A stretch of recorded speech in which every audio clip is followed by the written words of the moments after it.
Welcome back to another episode of Building Up Your Business, the podcast. I'm Erica Dill, your host with Operationally Up. I'm a little hoarse voice, so we're going to power through. It's going to be great. I'll lose my voice halfway through. It'll be fantastic. Everybody will be happy. Today we've got another great episode. Marika Ponton is joining us. Marika, thank you so much for joining us today. My absolute pleasure. Thank you for having me. We're going to talk about something that I'm very passionate about, and that's really talking about your profit in your business. Why adding more sales won't save your business, and then a couple of tips on what actually will. So, Marika is a CPA, certified fraud examiner, and a 3-time business owner who has performed over 400 business audits and knows exactly where profit hides and where it leaks. She brings a rare perspective as both an ex-auditor and a CEO, combining an auditor's eye with a true owner's mindset to uncover hidden costs, missed margins, and profit opportunities most businesses never see. Marika helps founders stop guessing, stop chasing more sales, and start building real, sustainable, profitable without guilt or overwhelming. I'm so excited. I'm going to just jump right in. So, the big belief that we hear is if I just get more sales, everything will be fine, my business will be solved. Why is that often not true? Don't we hear that all the time? It's Right? really almost right. I mean, it's literally almost why I started this business and this brand, because you hear that all the time, and it truly is can be the downfall of some people. And why do we love sales? Their sales are fun. It's exciting. Sale organizations can be built on, hey, let's ring a bell. Let's have bonuses when we get sales. Sales are fun and they feel good. So why wouldn't we want to focus on them? But truly, if you're not looking at what happens after the sales, really what's the point of more sales? Because they can Right. all just be slipping through the cracks. Yeah.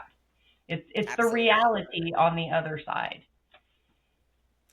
And so we're talking about, adding more sales, not really, being the solve all. How common are you seeing this with companies? Every single one. Every Every single single one? one. Yeah, in some way. Of course, not everybody is avoiding profitability, but any business I've ever worked in, any business I've audited, and I've been on boards, especially on boards.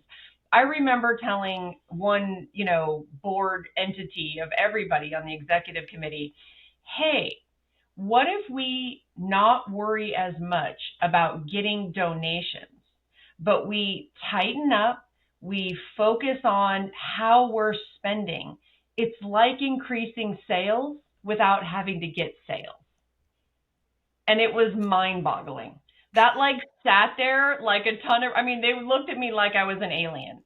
But if you really think about it, like just sit there, truly, let's clean things up. And then you don't have to stress on, you don't need the sales growth to be as much. Not that you don't want it.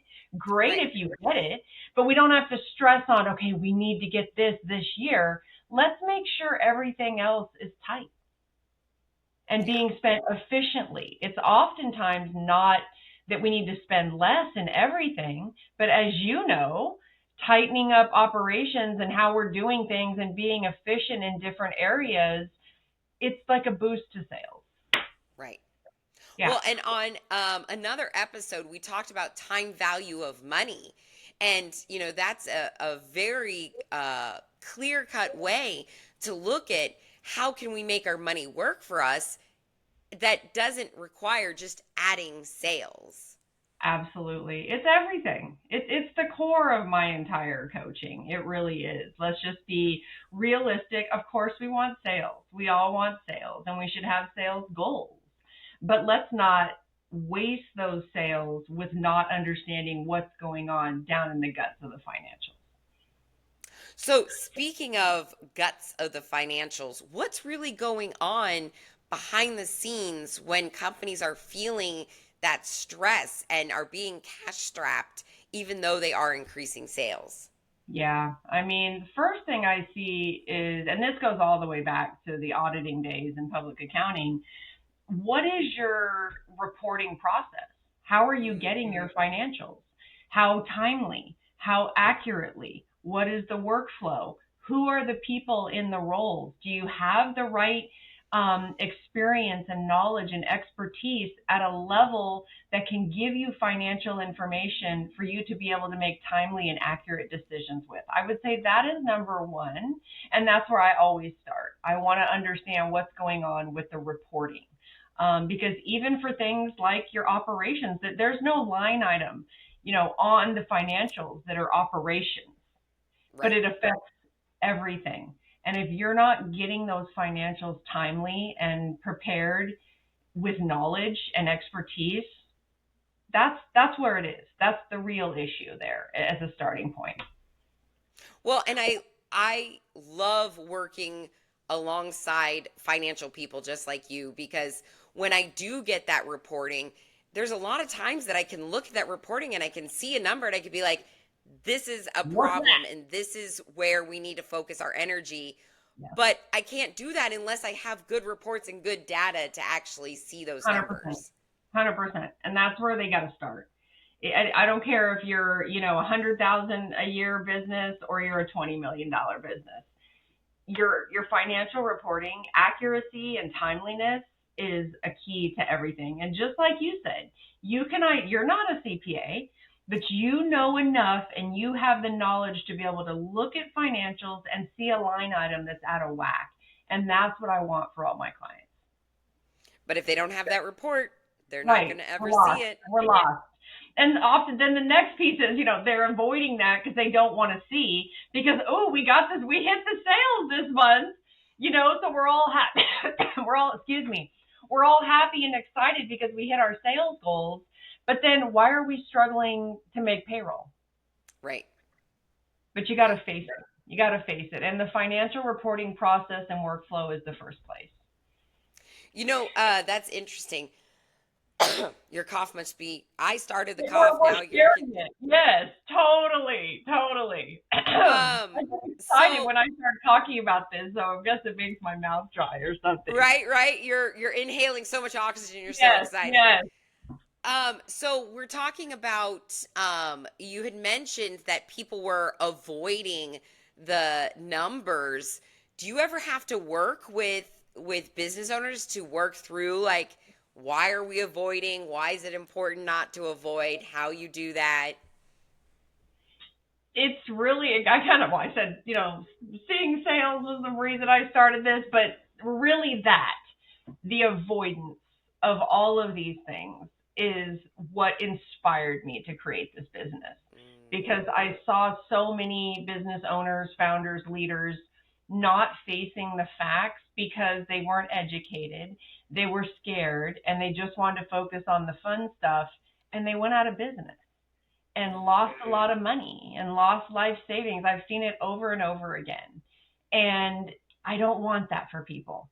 That pains me. And that's just as a fellow business owner, as a fellow human, the things that I've seen that people have lost because they're avoiding the financials, I can do something about it.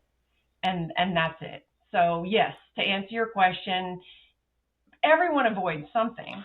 It's yeah. just like any of us, I use going to the gym, and the weight a lot because it's similar. I know when my pants are tight, and I know. And I can usually correlate that to when I'm not doing the workouts regularly, but I avoid it because I don't want to go to the gym because the gym sucks and it's hard and I have to get up and I got to go work out and, the whole deal. And it's just like your financials. In your gut, you really probably know something's off because where's the money? Right. Why, how can we be doing this great? We're selling, we're meeting our goals. There's no money. Why am I freaking out every month about making payroll or paying the expenses or being able to get services? Like you're avoiding it. There's some reason you're avoiding it until you really sit down and go, I've got to face this. We don't have to face every massive thing all at once, but take a first step. Let's open the financials. Let's get in there and at least start there and pick a couple things to focus on. We don't got to take on the whole big thing and go, okay, I got to lose 20 pounds. No. How about I need to lose 5? I need to look at my financials. Let's start with this small step. And that's a good way to look at it to me. Well, and I feel like a lot of business owners, it seems like you said, it seems overwhelming Yes. and they don't know where to start. You can start with just one report, but they don't know where that is and how to start with it. Right. And that's where having that, that guidance and understanding what to look at and where really That's comes in right. handy.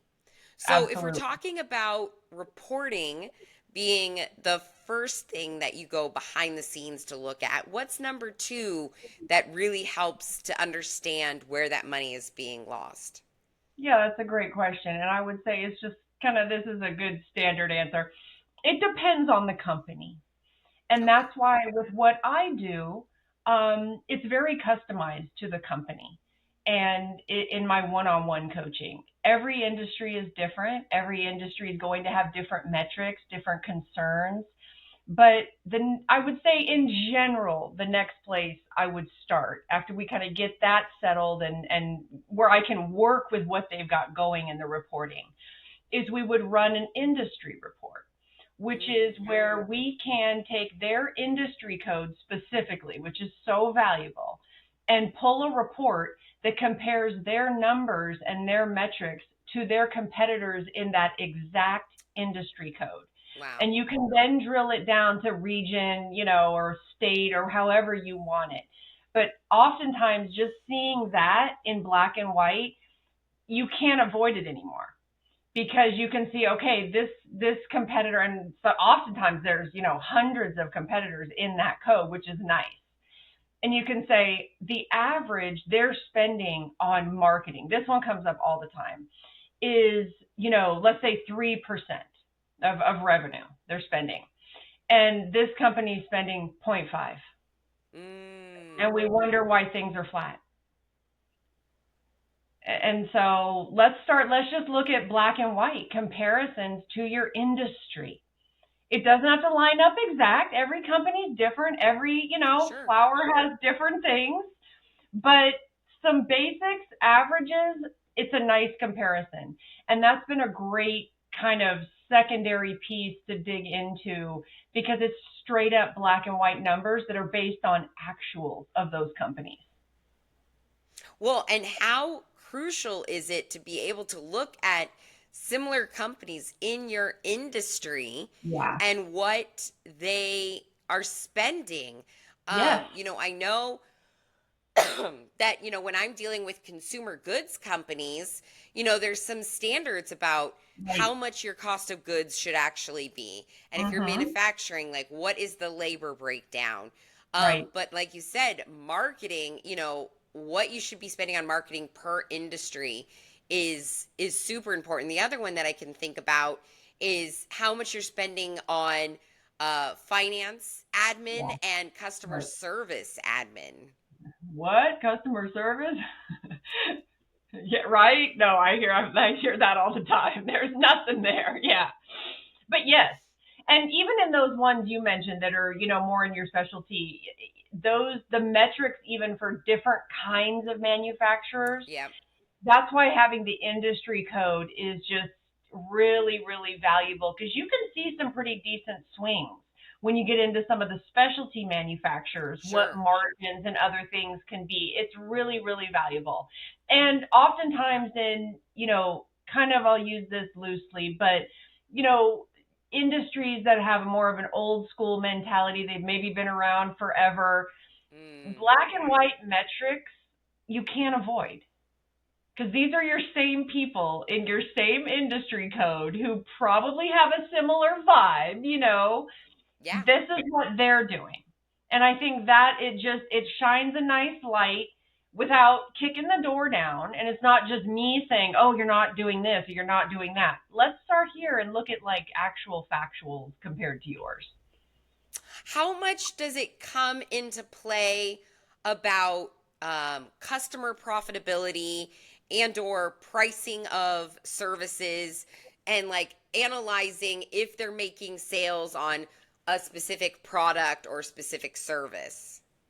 Hugely. And I bet is that a good part of your work of looking I at, was gonna say, I mean, I yeah, may I'm have like, some girl, insight.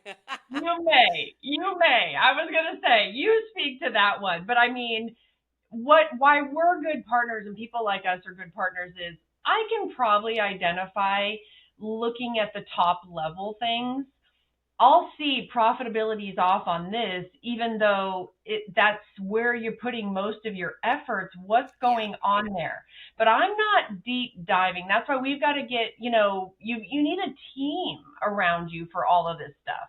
It's not just any one coach, consultant, or, service provider that can help you with that. But yes, product mix, product profitability, I mean, it's everything. yeah, It's everything. Why are we wasting, on this one that's just sitting there like a lump on a log, but maybe we're just not putting the marketing to it that we yeah, should. And that's where you got to look at the entire picture and really drill in. But I see a lot, especially in like a lot of kind of manufacturing is a big one where things are just lumped in. It's just mm, there's a lot of lumping of things instead of breaking out. Here's different product offerings. Here's different service offerings. So we can literally look at margins on those. It's right, just kind of that goes there, and not drilling down to see how can we really analyze what we're making on this thing. right. Well, it's very common that I go into a company and they're saying, "This is our number one." I'll ask, "What I is your know, most profitable product?" right, "This is our right, number one bestseller." And I was like, "I didn't ask what you sold the most yeah, of. I asked, what is your most profitable?" And that's where I get weird looks. And I'm like, "Okay, we need to understand." yeah. Is this your number one bestseller, but are you losing money on it? Well, right there, you got a problem. Right there. Right there. I mean, that's it. I mean, and when you ask and they don't know that answer, um, those are the kinds of companies that need us the most Yeah, because you don't have to know every detail. I don't want right, you to, especially as the CEO or, leader. But can you glance and go, this is off and we got to look into that and we got to do something about it. That's what I want. right, right. So when we're talking about, because I mean, I'm assuming this is a problem, like you had said, at any size of a company, and especially if you're a scaling Yeah. company, Right. this Right. becomes a bigger problem. What are the common areas that you see when businesses are scaling that these types of hidden costs increase faster?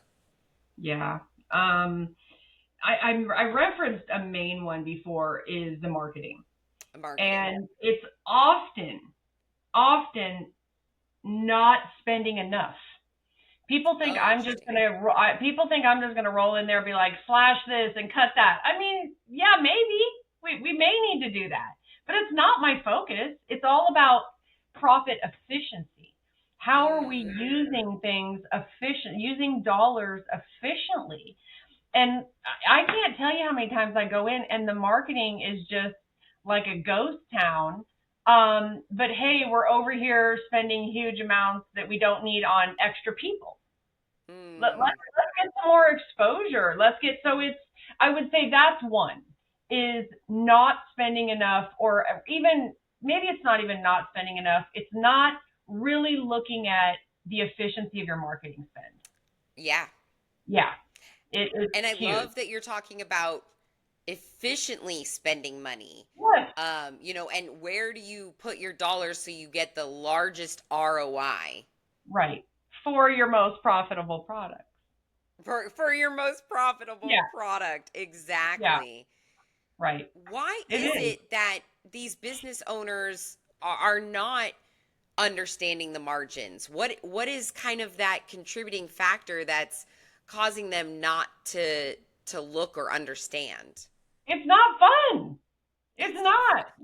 I mean, let's just start there. That's the most. I mean, I'm an auditor. I spent so many years going into companies, asking them for their financial information, for their personnel information. No one wants to talk to an auditor. I Right. mean, it's not pleasant. So then after I've owned businesses, I mean, mind you, I'm a CPA. I was never, why I was successful is because I owned my numbers. But as I've talked to other business owners and they would ask me, how are you successful? And I say, well, let's look at your financials, and the cringe on their face. I Yeah. think a lot of it at a base level is that they're not educated in it. They're an expert in their thing and they're Right. amazing at that. And that's why they started this company or bought this company. And that's amazing because you need that person to be that expert. And so then they're not the numbers people. Right. And you don't have, I've always, it's like no one's wanting you to be some CFO or CPA. But if you're going to run a business and you don't know the basics of your numbers, what is really your long term potential there? You're Right. holding your own self back. So it kind of goes back to just looking at your own goals and your own, honestly, self confidence sometimes. You're scared of the numbers because you don't know them, but it's just like going to the gym. If I don't face it and I don't do something about it, it's going to get worse. And then it's not just going to be that my pants are tight, they're not going to fit. Right. And that's it's the same thing. If you just keep avoiding it and keep avoiding it, it gets uglier and uglier, and you end up with some crazy situation, or you owe some big tax bill, or you owe something, and then you're stressed even more. So I think to answer your question, it's not being confident in their financials. I That really makes believe sense. that. Yeah. So what are those telltale signs? Like if you're talking to somebody or like today, anybody who's listening to this podcast, how can they know and say, "Ooh, I probably have a problem with the profitability and the issues where we're feeling it." Where are the numbers? Where are they really going to feel that pain point? It's a couple of questions. You can really look at yourself, and if you're asking yourself, how come we're doing so well, but I can't make payroll? Mm, Why am I always stressed? That's a huge one. And it happens all the time. And I see it. I mean, literally, like sweat is coming down when payroll comes. But yet we hit our sales numbers, literally. Another one is if you're asking yourself questions like, can I afford to hire someone? If mm, you don't know, what are we doing? Let's look. Let's find out. It's those kinds of questions. And I would say, kind of then an overarching one that I hear different versions of a lot from clients or potential clients is, I don't trust my numbers. I don't mm. know if they're right. And that is just, and then That's they're got to be embarrassed to. scary. No, it's hugely scary. And then they're scared to say that because Yeah. someone's going to judge them or shame them or they should know. No, no. But if you don't face it and you don't do something about it, find the right person because the right person will never make you feel bad. We Right. may got to do some deep diving, dumpster diving to fix things and find the messy so we can make them better. But if you don't trust your numbers and you don't know that you can go to them as a business tool, that's really the first place. And I say that people have asked me, what's the one question, if I ask somebody why I would, refer them to you? And I said, do they trust their numbers? Mm. And just sit with that. I mean, you can even do it in your own personal stuff. Do I trust my bank account? Think about it. I may see whatever, 10 grand in there, but I may have tons of things that I owe that I'm not even thinking about. And then those pop up on me because I didn't have anything written down or planned or know that those are coming. It's the same in your business. You Yeah. don't want to be surprised about those things. So knowing both sides of what is there, what do you own, but what do you owe, and what will you owe is being a prudent, sound business owner and facing the facts on your financials. Yeah. And that makes Yeah. perfect sense.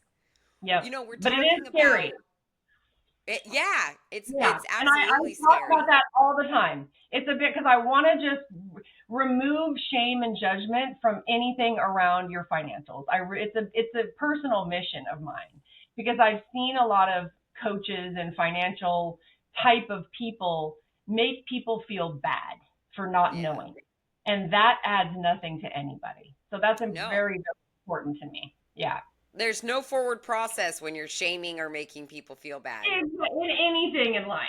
Yeah. Yeah, even yeah, like I love your gym analogy. You know, shaming somebody for not going to the gym is not going to It encourage them does. to It go. makes me not want to go more Right. because I'm Right. like, no, like it has to be your decision to face something, and that's what also builds your own self confidence. Oh, for sure. Well, and Yeah. being open to that educational Yes. component, you know, like if Yes. you remove the shame, you know, being willing, opening up to being willing to learn, especially Absolutely. if you're working with somebody who's like, it's okay. Like, yes, these numbers are not good and we've got some problems here, but that's okay. We're going to fix them. That's right. That's absolutely right. That's it. That's my whole business. So, when we're looking at, so we get reporting, we're looking at numbers. I'm assuming a big piece of this is owners and companies lacking processes or having bad systems or inefficiencies. How often do you see that that really plays a role in eating up a lot of this cash? Every single one. You know that. You answer your own question. Did you know that? Yeah. It's That's better why if you say you it than me. Right. That's why you exist, girl. Yes.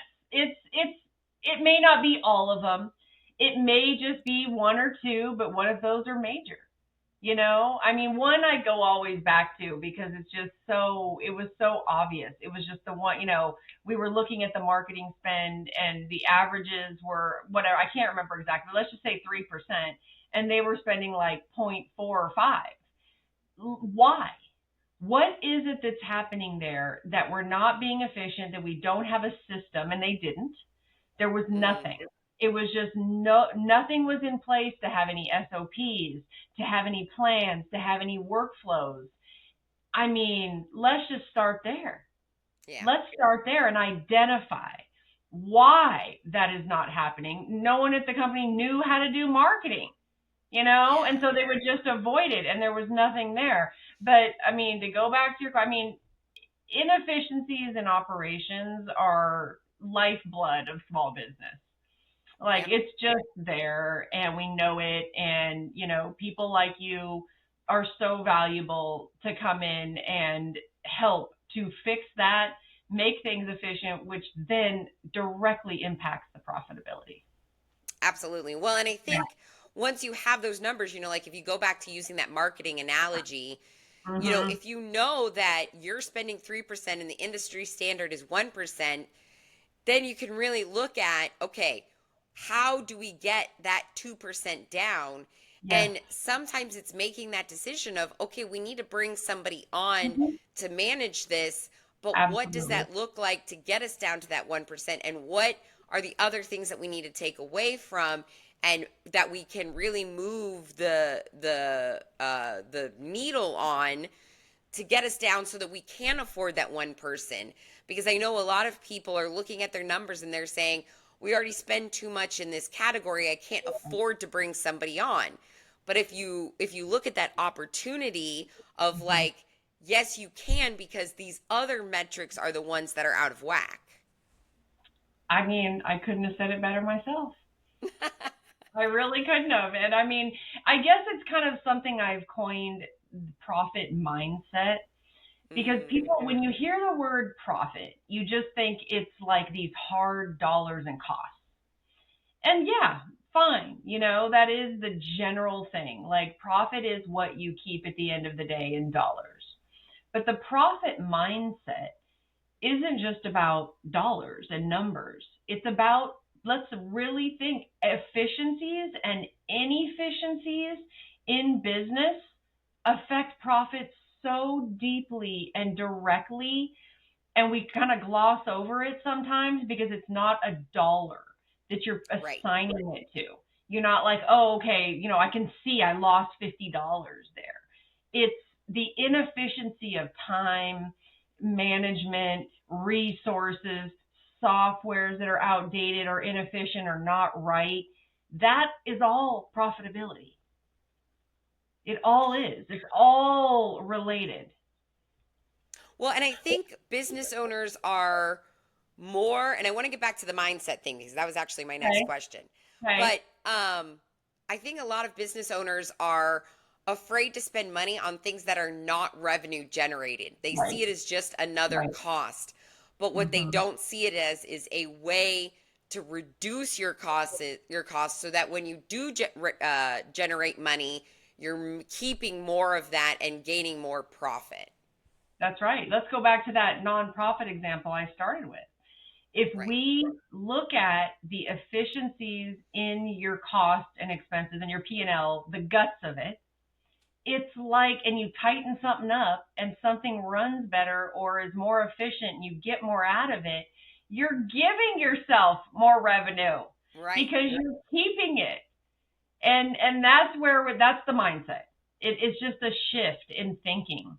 And when you can and do, it's very, very powerful. And it's why I've been successful in the businesses that I've owned and scaled and sold, is because I'm looking at things holistically and not just this outflow. Okay, yes, it takes money away from me, but what is that going to save me in the long run? In the long run.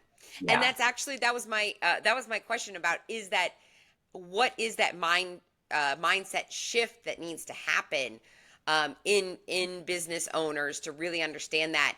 And if I'm understanding what you're saying, it's really that spending money to make money sometimes is the better move as long as you're doing it wisely and in the right efficiently. areas Yeah, efficiently, right? So that you gain right. that money long term and put those things in place so that you are generating that more profit from each sale in the future. That's it. That's it. I mean, it really is a holistic look. And it starts, though, even going back one more step, as we talked about earlier, in being educated on your Mm, numbers and your financials. Because if you don't have that at just even a base level, how can you see these kinds of things and the correlations to each other if you're not educated on what those financials mean to you and your right, business? Yeah. right. Yeah. So So it's let's get the basics in place. as we kind of wrap this up and kind of put it in a nice little bow for people, Yeah, we love little bows. Yes. we love little bows. What is some of the fastest areas that people can see a big change? So if we're leaving business owners with one thing to think about from this podcast episode, where can they look to find those quick wins? I love it. That's a great question. I mean, I'll give you two. Okay. One huge one is, do we know what accounts receivable is? Mm, Mm-hmm. Mm-hmm. The crazy that I've seen in accounts receivable that has been neglected, unreconciled, inaccurate, has equated to so many losses for companies that are absolutely unnecessary. So I would say, and it's, look, all accounts receivable is you made those amazing sales, you right. hit your sales goals. Let's go get the money. Let's get the money for it. Let's get the money, babes. I mean, come on. So not having that, we get all excited about the sales. We should be more excited about the AR, because Right. that's when we actually get, like, we should have AR celebrations, because you've got to you really got to go look at your AR. Look at how long you're extending those out. Look at the ones that haven't paid. Is the thing, number one, is it reconciled to date? Or is it just some messy thing and you don't know? I've seen companies that don't have invoices that haven't rolled to AR. I don't even know, which is again why we go back to, let's look at your financial reporting. But for quick wins, is your accounts receivable reconciled and up to date? And are you on top of your collections? Because it's huge losses if you aren't. And there's no reason for it. Well, when we go back to that time value of money, Yeah, If you're letting that AR roll out 60, 90, 180 days, that's right. that's all money that you could be spending in your business or receiving interest on, or, using to Hmm. to pay vendors and get terms and build Right. relationships that you're not doing that really could benefit your business. Absolutely. Absolutely. I mean, and then the second one, so reconcile your AR. Like, Reconcile your if you AR. don't know how, reach out to me. I will help you. Um, but or talk to your book, whatever, whoever it is, get help and make sure AR is tight because you want to get that money in. I literally lost my train of thought. What was I going to say? Okay, next one. So then we go from AR to the other side of the balance sheet to accounts payable. And all accounts payable is, who do we owe? What services have we utilized in the business to make things happen? And who do we owe and what are the invoices? Don't get overwhelmed. Pick one vendor. One vendor that maybe in your gut you thought, nah, they're not great. They never respond. Oh, I wasn't happy with the service for a couple. One vendor. You don't got to look at all of them. That can be a long term play. One vendor. And do a review and really look at that relationship, look at the account, look at the invoices, look at everything that goes with that. Does it make sense to stay with this vendor? Are they serving us in the best way long term? Sometimes you just a phone call and Right. things perk up. A quick win is to call one vendor and go, hey, just wanted to talk about our services. What are you thinking? What's coming down the pipe? Here's what we've got going. Wanted to really talk with you about what we can do to get more efficient, or talk about our contract. What? I mean, because they may not have heard from you for years. For And it's years. just roll years. I've seen it. And you're there sometimes they're like, what is this we're even paying? So that would be a whole other situation. But pick one. Don't overwhelm yourself. But pick one vendor that you've been thinking about that's been gnawing about you in the back of your gut, and really look at and look at the relationship. It's not just dollars.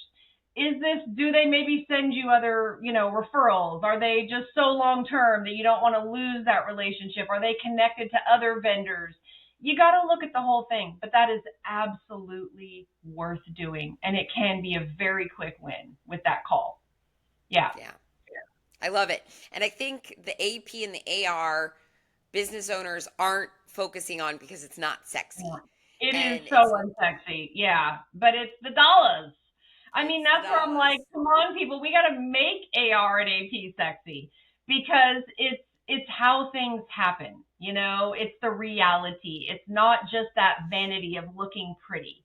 It's the guts of everything. And yeah, it's a perfect way to put it. I I love mean, it. look at the ugly. Look at the ugly. Right? It's I mean, it awesome. wasn't that one show. It's like Dirty Jobs or something like that. Oh, Yeah, yeah. yeah. I can't remember. Is that, maybe that's not the name, but it's something like that. And there's all these people making, excellent money doing jobs that no one wants because they're not sexy, but there's so much money in them. Those are those things in your business that you really do need to look at. No, it's not fun. It isn't, but it could be fun because of the money it could bring you. And Right. then that fuels whatever it is you're trying to do in your life or business. You tighten up your AR, you get your days collected down, you're making more money and having more money all the time just because you faced that unsexy thing. Yeah. I love Yeah, that. So do the unsexy thing. do it. Do it. It makes you sexy It makes you sexy. I love because that. you're facing all these things that everyone's avoiding? Right. Excuse me. Marika, thank you so much for joining us today. This has been a great episode. It has. It has. My pleasure. So, if you love this episode, make sure that you join us in another 2 weeks with another great episode and another great pro. Remember, from bombs to order fulfillment, marketing to taxes, learn the stuff from the pros before you step in it. I've been your host, Erica Dill with Operationally Up. We are here to help your consumer goods business grow with maximum profitability. And like I said, be ready to join us in another 2 weeks. Until then, have a wonderful day.